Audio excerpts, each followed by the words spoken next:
আদি আনন্দীর registry marriage হয়ে মহাবিবাহ সম্পন্ন হলো। সম্পূর্ণ জানতে হলে ভিডিওতে একটি লাইক করে দেখতে থাকো। জমে উঠেছে আনন্দ ধারাবাহিকের গল্প। এই মুহূর্তে যেটা দেখা যাচ্ছিল, তিতিরের সঙ্গে আদির বিয়ের ব্যবস্থা করা হয়েছিল, রেজিস্ট্রি ম্যারেজ। যখনই না বিয়ে হয়ে যেতে যাবে, সই করতে যাবে আবি, তখনই আনন্দী চলে আসে এবং বিয়েটা আটকে দেয় আর বলে তাকে মারার চেষ্টা করা হয়েছিল।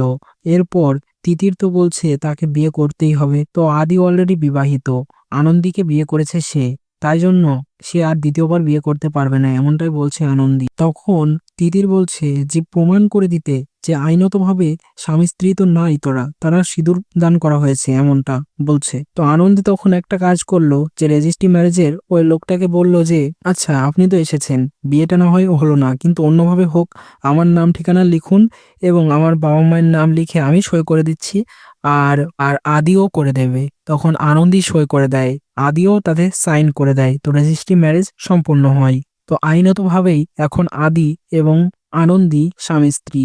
তো তোমাদের সেটা কেমন লাগলো তাও দিয়ে অবশ্যই কমেন্টসে জানিয়ে এখনই সাবস্ক্রাইব করে নাও। ধন্যবাদ।